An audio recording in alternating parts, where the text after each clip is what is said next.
Patrick Craven, welcome. Hello. Hi, how are you? Nice to be here. It's really nice to have you. You are one of the darlings on the Musai platform. Did you know that? No. Well, thank you for coming here. Let's find out a little bit more about you. How did I come to Masai? Mhm. Well, through this day in music history, told me Donna, and I thought it sounded wonderful. I don't know. I just think I didn't really understand the whole Diso, Musai, everything. She finally talked me into joining after a year, and I just celebrated a year being on Diso, and I'm finally starting to feel a little bit like I know what's going on. But I really like all the people. I like looking at all the content that, the people put on. Well, I was really attracted to your music. I checked you out and I said, hey, this guy sounds all right. I like that. What a great voice. You really came off your professionalism. I love the sound of your voice and the quality of the music that you were sharing, because you certainly do have that musicality. And I think that's what's attractive.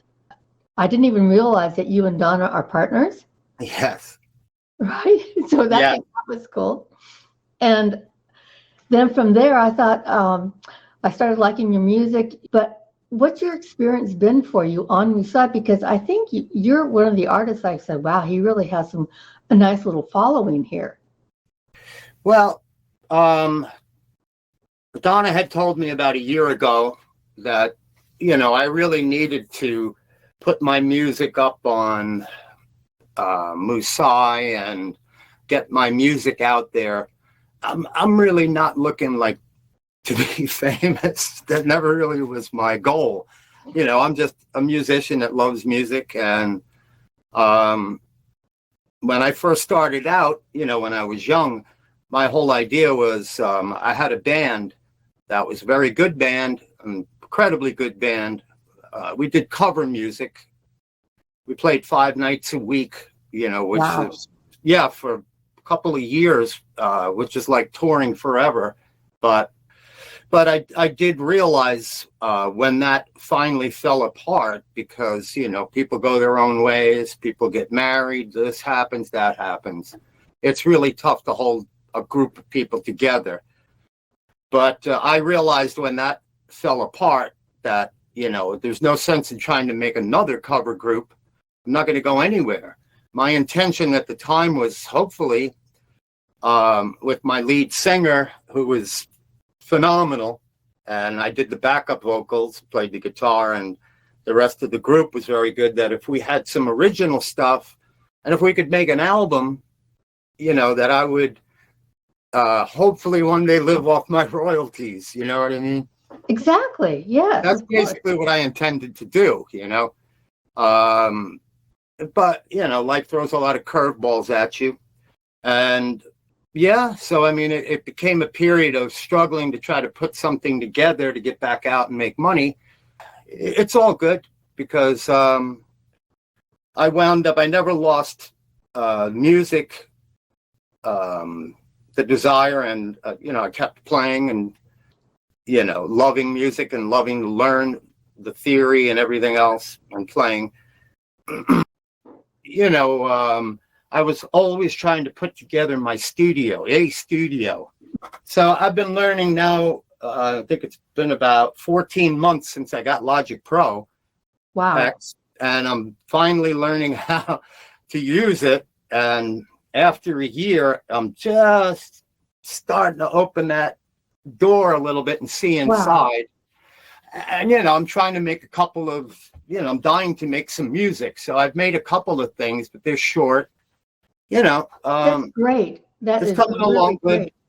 good. It's exciting, and it's really wonderful to have a platform. Just go to Patrick Craven Music, or whatever on YouTube, and you'll find all of my songs. So that's good. But then when Musai came along and Donna introduced me to that, I said, oh, wow, this is really, really, really cool. The whole idea of it. I have to say, I never really, sounds kind of foolish, but I never really intended to do this to make money. this is just my passion. But like Donna always told me, don't you want to share what you do? Oh, What you make? And I was like, yeah, I guess so. Yes. so true musicians or people with this incredible talent, really, you're always kind of learning and putting it out, and that's what we're supposed to do. So Yeah. I like Musai because here, we need to support our indie artists. We really do. And I think it's super important. I think, what did Hubert say? If you're given a talent that you were born with, if God gave you a talent and you don't polish it, then it's almost a crime. It's almost a sin not to express what you've given, because you owe it to the rest of the world. You never know what touches somebody. True. Right? True. You really I've don't. told Donna before, I never had all that much faith in anything that I did. But I did hear from one person that sent me an email or something, and they were like, they really got deep into the words of what I was trying to say and something, and they really understood what I was saying. And I was like, wow, that's so cool. Somebody really like looked into the lyrics and they got what it was about, because I use a lot of metaphors, where I don't want to like just come right out and say something. Yeah. But I try to get the point across with metaphors and the music. What song was that? Is it up on Musai? Which one? The song? That somebody wrote you about. This was a guy, and the song was called Colors. It's up on Musai. Yes, it is up on Musai, Colors. Okay. And it was basically, the metaphor was that, our lives are just a river, that just keeps going down. And it was a kind of about the afterlife, and just enjoying our time on Earth, and, doing that. Oh. A lot of my songs are like that, about time and, not wasting it, trying to get the most out of this life that we can, How long have you been writing your lyrics? Ooh, long time. I mean, I always enjoyed writing lyrics. Geez, in my teens, Okay. but I wouldn't consider myself some, Oh, you're so humble, but you're a lyricist. How long, how did you start playing music? When did you first start playing? I got caught up in the Beatle thing. I have 3 older brothers that they got to experience the Beatles when they came out. I was kind of a little behind the thing age-wise, but at that point in time, it seemed like everybody in my neighborhood, as well as the world, probably went out and bought a guitar. Oh, Okay. So my brothers were in a band with some friends, and I'd just sit back as a little kid and watch them and say, wow, it's great, Yeah. And one day I picked up the guitar when they weren't looking and said, oh my God, this is ridiculously hard. But I just wanted to learn. I just wanted to play, and I just never stopped. I just kept going, just taught myself, by ear. I just would listen to the record and just try to pick it off. And I did that. So your whole family is musical? Do your parents play also? My mom used to wake us up in the morning, the 4 boys, playing the piano. She wouldn't say wake up. She would play this very majestic song on the piano downstairs. Wow. We'd all hear it and we'd all get up. And it was a wonderful experience. But my mom used to play the piano. I used to sit back and listen. My grandmother, we would go to parties, family parties and functions, and all of my uncles and aunts, my father, we would, and the kids, we'd all sing around the piano, and my grandmother would play the piano. Wow. So it was always, in there, the music, I just love music. It just really touches It's been me. a part of you since you were born, it sounds like. I love the story about your mom. I've never heard somebody like that. Really cool. That is delightful.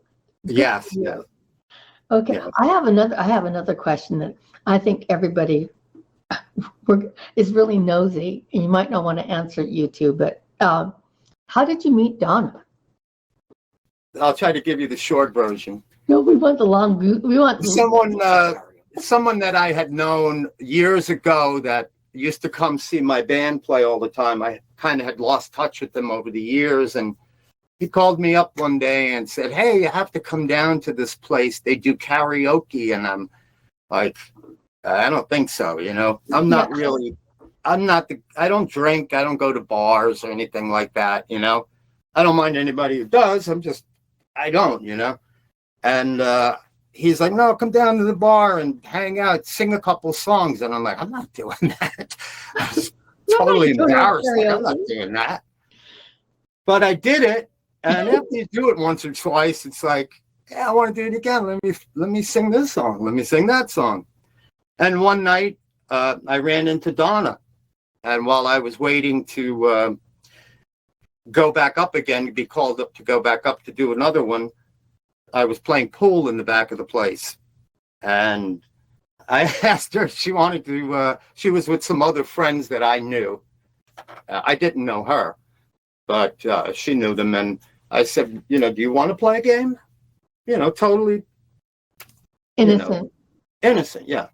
And she came back, and we played a little bit, and I just thought she was the opposite of just about every other, I'm going to say female, but men and women, they go out to bars, and a lot of them have a reason, to meet other people and everything. That's not why I was there. And it's kind of funny that that's exactly what happened. I met her, and I just said, as the night went on, I was just like, she made me so comfortable. Yes. To be able to speak with her. And there was none of this sexuality or coming on to each other. It wasn't a pickup. It was just the two of us talking and totally relaxed. And I just was like, wow. When the night was over, I was like, I really need to see you again. Oh. I really, I didn't want that to end. And I gave her my number, and I said, "Oh, she'll never call me." But lo and behold, she did. Oh. Thank God. I thought maybe she was a groupie following you around in your band. Nah. Nope. She hates my music. No, I'm just kidding. No, I'm kidding. No, she wasn't around back in those days, and this is after the band had disbanded? Oh yeah, many years later, yeah. Many years later. That's a sweet story. And then here you guys are. Yeah. And I'm very thankful to her in so many ways. I mean, she's helped me in so many ways. I can't even tell you. I can imagine. I don't want to get off on a tangent with my business and everything. I had owned the business, Sound Vision. I made my own business, but I worked for people and made them a lot of money. And Donna said, "How come you don't own your own business? You make all the money." And I said, "Well, I can't do the books. I'm not a salesman. I'm not this." And Donna said, "I'll do the books for you. Oh, you can do this." And I said, "Okay." And nervously, I moved one step at a time. And guess what? Before I knew it, I had my own little small business. Do you still have Sound Vision? I actually closed my business when COVID came around. Yes. Nobody wanted you in their house, so I'm sure a lot of businesses suffered the same. Right. Fate that, it was very difficult to continue without any work like in that. But I decided to just retire with what I had, and I just moved down to Florida 3 years ago. Wow. That's a beautiful story, and I'm so glad, because your guys are actually still pretty darn young, that you have your home studio. What compared to me? Okay, you have your home studio going on. Donna's quite younger than me as well. I don't consider myself that young, but I do see my You new. robbed the cradle? I do see this as like a new chapter now that I can totally devote my time and effort to just music. And now, It's Donna all told me last year, you really need to, get back to your music, and you really need to share it. I'm pretty shy, actually, and I'm I don't have that much faith in my own stuff. I'm still waiting to write that good song, that I'm really, really happy with. So on that note, you're a great lyricist.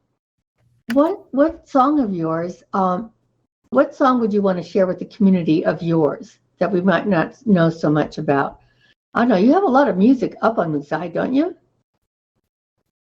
It might make for a nice segue. There's a song called Heart in My Hands. Oh, okay. I love that. And that was inspired totally by meeting Donna. Oh, That's what that song is about, basically. okay. That when I met her, that I basically was like, oh my God, it's been so long since I've ever dated or, had to come up with a pickup line. And that's what that song's all about, basically, just that I could see it in her eyes that don't be afraid, just be yourself. And to this day, she still makes me feel that way. So I would probably recommend that song to tie in with the story of how I met Donna. This is perfect. Oh my God. Oh my God. I love it. I love it. Everybody loves it. We love you and we love Donna. I love you sharing that story, and it's going to be splashed all over DISA. What a cool people you are. Okay, thank you so much. I want to leave. Is it okay that you took it over the top? You took it over. You did good, Donna. Down here on the floor. She's still knocked out. Yeah, you knocked her. She's on the floor. Well, thank you, Patrick. That's really cool, and I can't wait to hear that song.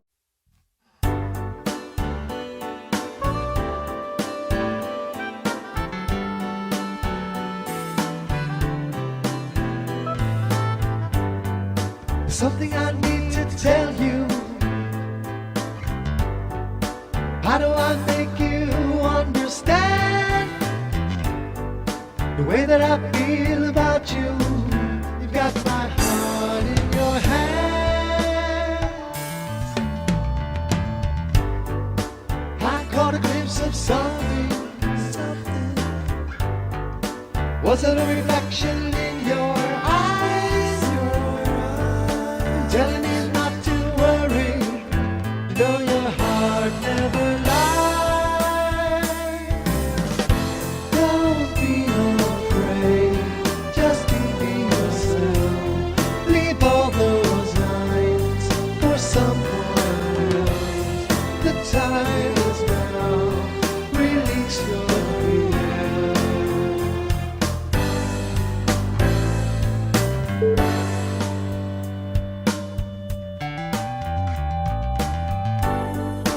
From the moment I first saw you, I knew I had to make you mine.